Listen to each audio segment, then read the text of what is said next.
From 9 on Your Side Sports, Cincinnati's longest-running sports talk show on television. This is Sports of All Sorts with Reggie Wilson.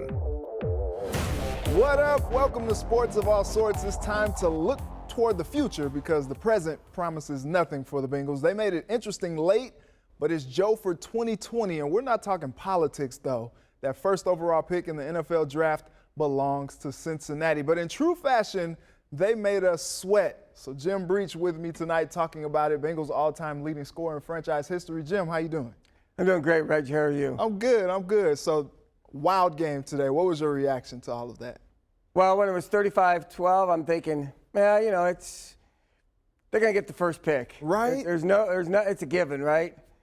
And then all of a sudden it changes in a heartbeat, and they went crazy there over a few minutes of the game. It was nuts the way it turned out.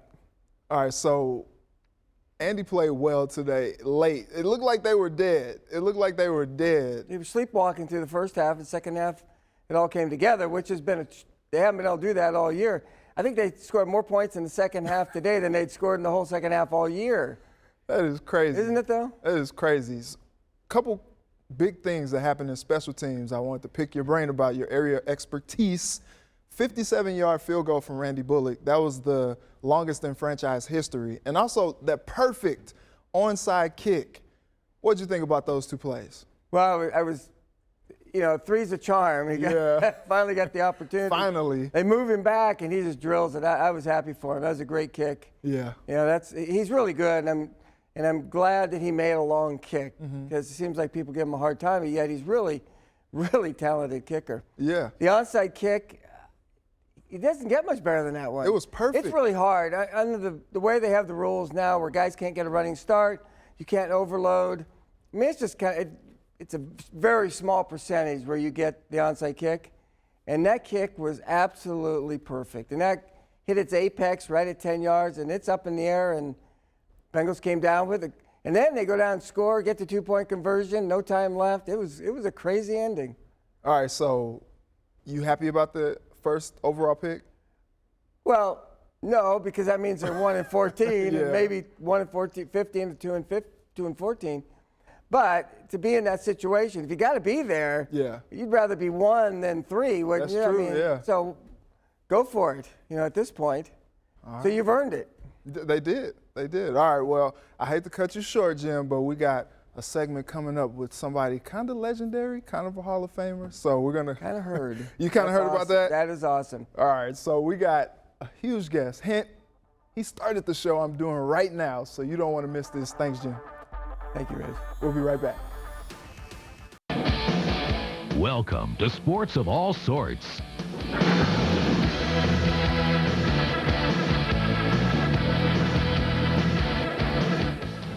Hi, everybody. It was a different kind of day. Your beer was a little colder, your wife a little prettier, your mood a little brighter. It's simple. The Bengals finally won a football game. It was a one-of-a-kind show created by a one-of-a-kind person. And whenever you have someone that you consider to be a family member, or the sense, because sports of all sorts, especially with high school football, professional football, any sports, sports of all sorts. It's just one of the things where you always tag his name with it. Papo. It was a day for records, milestones, and a victory. Dave Lapp and Mike Martin will be here in a few minutes. You can join us by phone. One thing I always respected about John Popovich, Sports of All Sorts, no matter what the situation, this guy was a pro's pro. In the decade of the 90s, it was tough duty coming in and talking about a team that was struggling. I mean, really struggling, like this year's team for an entire decade. And John Popovich approached it the same way every single Sports of All Sorts show. For the very first time, the head basketball coach at Xavier University, Sean Miller. I directed the show for about 15 years. I would get to meet and sort of become friends with people that I knew and I was, sort of in awe of, or just I was a sports fan in Cincinnati. It was a relief and a surprise to many that the Bengals did today, including Dave Lapp and Mike Martin, who joined me. Have you guys ever seen a game when you didn't complete a pass in the second half and won the game, Mike? Not even in Pee Wee. Papo is so selfless. It was never about him. And I think doing the shows live, you just never knew what you were going to get. And the way he handled it, it was so seamless when he was working, because I know there was crazy stuff going on. No live guests, no telephones, no emails, but a chance to feature many different subjects and people. We would have wrestlers come on, or skateboarders, or whoever was in town. That's what it was all about, having sports from any different walk of life. Years ago, we used to play tackle football without any pads or helmets because we liked football and we just thought we were tough. But we quit doing that when we got older because we supposedly knew better. However, some guys never quit playing football without pads. They just kind of changed the game. These are the Cincinnati Wolfhounds, the state rugby champions 5 times in the last decade. They're amateurs who approach this sport with a passion. He would go out and do stories in the community, and he always made everybody, it was always such a good light. He did such a great job of promoting people and their efforts and the different things that the community was involved with. Papa was always there with a great story. Let's go back to the phones. Michael in Madeira. Hi, Michael. How are you tonight? Hi, Papa. I'm good. How are you? Okay. You get a guy who might be, might be a little bit wasted, or you could tell that he was, upset about how the game was going, and Papa would cut that phone call real quick. And click. It's like, oh man, I'm like, I didn't get a chance to answer. Nope, on to the next one. I'm like, he just kept his composure. So I feel good. I feel as though I can get up in the morning knowing we'll beat Cleveland over and over again for the next 10 years. I don't know, that's asking a lot. It was a good vehicle for him to show his talents to the people of Cincinnati, and it was enjoyable just to watch him do that. And on the Rose count, Pete needs 35 hits to get the better of Ty Cobb, a record that's attracting more attention every day. You're a Hall of Fame person, and I think you would have been a great success in whatever you attempted to achieve. I think you would have achieved it, and I think the city of Cincinnati is blessed to have had you. I think you're a treasure to the city of Cincinnati. You're a community treasure, Papa. It was an honor to work with you and learn from you, and I just wish you the best in your retirement, man. All love. Dave and Mike will be back next week. We hope the Bengals will be as well. For Jake Jolivet, Chris Warner, Sean Dunster, and Sean Jones, thanks for being here. We'll see you next week. All right, in his last week here after 40 years, who better to have on the show than the one who started it 39 years ago this weekend, none other than John Popovich. John, what's your reaction to seeing all that? I'm overwhelmed by so many things that have happened, but listening to Lapp and Jim Breach and Rodney Heath and Matt Lukin and that stuff, these are guys I respect the heck out of. And I've had a chance to work with really good people. This is the ultimate team business. You don't get anywhere without the person next to you, without the cameras, without everything else. And those guys helped me along a great deal. Okay, now I have you on this show for the first time. Yeah. What's it like being on this side of the table instead of this side, interviewing people? You're being interviewed this time. I'm not used to it. It really feels odd to be interviewed, and that's happened a few times here lately. I'm not used to that at all, because I'm trying to think of, most people talk in, should I talk in 20-second sound bites? Yeah. Should I make it shorter? Should I elaborate? It feels very odd to do that, Reggie.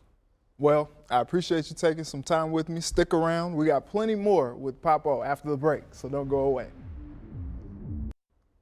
Welcome back. Sports Director John Popovich, gracious enough to join me tonight on the program he started, Sports of All Sorts. Yep. John, thanks again for taking the time. Well, it wasn't my idea. I'm the one that started it, but El Shadow came to me and said, Genesee Beer wants a vehicle to do sports and to sponsor in town.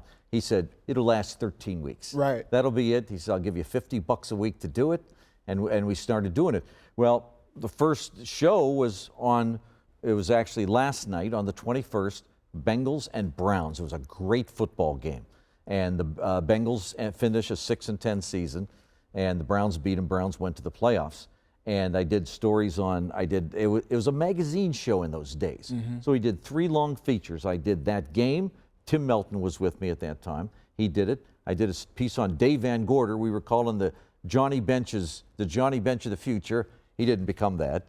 And Greg Stokes, who was a Hamilton High School outstanding basketball player that went on to play at Iowa and had a great career. So I remember that show like it was yesterday. Wow, that's a great recall right there. So it started 39 years ago, mm-hmm. and now, every time it comes on, it says the longest running show, talk show for sports in Cincinnati. Did you ever think it would be going 39 years later? No. Like I said, it was presented to me for 13 weeks, and then it went a year. And then when we got to this is a 15-minute show from 1980 to 1988. When the Bengals were making their second run to the Super Bowl, my news director, Jim Zarchin, came to me and said, people would like to, I think, talk about the games on Sunday night and have an interaction. He says, how about if we make this a live show?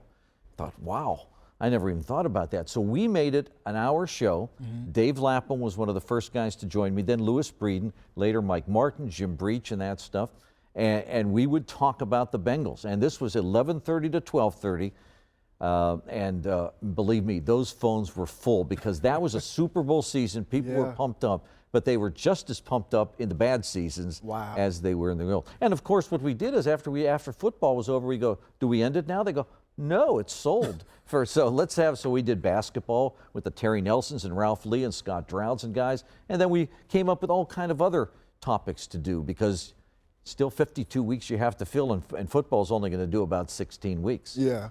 And so whenever anyone talks about you, they talk about how you are the best storyteller around. Sports of All Sorts was a vehicle for you to kind of flex your storytelling muscles. You got a favorite? Well, no, in the early years, what it allowed me to do is just like any other thing, repetition makes you better. Right. And so when we did that first 8 years, say, of when it was a 15-minute show, I had to produce 3 features a week just for that show, and they were brand new. They weren't anything that ran during the week. Right. So, you know, I look back at some of the early stories, and they were terrible. but as I think they got better as time went on. But I looked for anything. We looked for, you know, I mean, you could be a runner, a fisherman, a whatever. You looked for the pros, you looked for the amateurs, and we tried to feature everyone. And still up in the archives, we have a lot of the stories of a lot of different people, and I think there's too many to try to single out just one. That's fair. Okay. That's fair. I'll take that. All right. So what are some of your fondest memories of the show? I know you did Super Bowl. You did some of the biggest events in sports, covering Sports of All Sorts. You got anything that sticks out as memorable? I'll tell you what. We also did a lot of the shows from on location live. We did it. That's pretty cool. If we went to Cooperstown a couple of times, it was live from Cooperstown. We did, when Anthony Munoz went into Canton, we did it live from Canton. If the Bengals were playing in Pittsburgh or Cleveland, we stayed over and did the game, did the show live from maybe in front of the stadium. And that was great. I'd have Jim Breach and Mike Martin here, and I would be at the stadium with, usually it was like Sean Dunster, Sean Jones, a couple of photographers, Mark Slaughter, Philip Lee, and we would do those shows live. And to me, it was always a challenge because you wanted it to be as clean as possible. Right. But when you're live and when you're dealing with the, you know, the weekend staffs aren't that big. Yeah. So you're trying to do the best job you can. And okay, so there's a thing that I want to ask you about. I never got a chance to see it, but you all did these fisherman shows. Oh yeah. Going fishing. The fishing edition. How did that come about? It was a case of there were some gaps of where you needed to some shows to do something different, and it was always the week before the NFL draft, or maybe 2 weeks before the NFL draft, and it was just like it was a gap between baseball and football and some. So I asked a couple of guys to come in. Let's talk fishing. Well, when it developed, it became fun because in our old studio, we were able to have a boat driven into the studio, like a nice big bass boat. And then we would get the green screen behind us, and we would have a photographer go up to Miami Whitewater and shoot the lake in back. And so we're sitting in a boat, we'd all wear, you know, like fishing tough, and we'd have our poles up, and there behind us is a lake. And these geese would go by, and other boats would go by, and we just sat there and took calls. And it became, to me, that was one of the most popular things we did. And then Steve Walter of Sports Investments came in and did collectibles. And he did that twice a year. And we just always said, what's it worth? Because everybody has something in the closet or something in a drawer that they think is worth something. Yeah. You know, like a can of Hootie beer. That stuff always came up from the Super Bowl. And they would call Steve and say, hey, I have this ball signed by Pete Rose, and I think he signed it, what's it worth? And Steve would tell him, and the people would call, and the phones were jammed. Wow. And so with all the people that you've had on the show, you've got a chance to interview countless sports figures. Mm-hmm. Is there one that is your favorite that you've talked to? I know that's probably on the show, tough. It's tough, but I'll tell you what Reggie, the interesting thing was this show ran from 11:30 to 12:30 at night. But I was able to get 3 or 4 Reds managers. Wow. I was able to get Marvin Lewis came on. Mike Zimmer came on like 3 years in a row when he was the defensive coordinator of the. You showed Chuck Bresnahan. He was the defensive coordinator at that time. Bob Brodkowski, who was the head coach of the Redskins. Gruden. Jay Gruden came on. Yep. So we had a lot of those guys. All the Bob Huggins would come on twice a year. Skip Prosser, Pete Gillen, and they would all make a point to be on. And Miami and UC coaches. So it was a wonderful opportunity to talk to those guys and let them have an hour talking to the public. And I appreciate it a great deal because now that I think about it, and I want to get to bed early, I appreciate that they took the time to come here at 11:30 at night and be live for an hour. Yeah, that was quite the commitment. It really was. So a part of that hour, you all had these phone calls. Right. How was it dealing with those? Because that was something you probably just, it kept you on your toes, I'm sure. Well, it was a tightrope. It was a tightrope, and believe me, sometimes we fell off. And fell off that tightrope because there were some people out there that like to play and like to say things that weren't right. Sometimes I had to apologize. Sometimes I had to insist on management that we make some changes. Otherwise, I wasn't going to do the show again. Wow. And because there were just some things being said on the air that were inappropriate at any time of day. Right. Not to mention at noon. So we got some things. I had a great guy named Mike McCoy. He used to be an engineer. And Mike McCoy figured out a way to take 1-inch tape, and there were 2 tape machines, and he was able to wind it around one tape machine and go to another tape machine, and as a result, he was able to create a 6-second delay. And so we were able to put our finger on the button and make things work a little bit better. Well, that helped. Yeah, that helped somewhat. But you just never know when you were live. In the last years, we were doing a lot of emails as well. That helped. Now, if I were doing it today, I wouldn't do any phone calls at all. We'd do Twitter, we'd do Facebook. Yeah. You'd do some things like that. Right. And you'd still be able to interact, but what I loved about it was the interaction. Yeah. So, with having done this show for 39, well, it's the 39th year of the show. I did 33 1/3, just so you know. So, I mean, that's still a long time doing the show. Long time. Is there a favorite sport or moment that you've covered? Because you have you've done quite a lot on the show, and I remember Lap saying, whether or not the team was good or bad, you had to bring it regardless. Was that a challenge?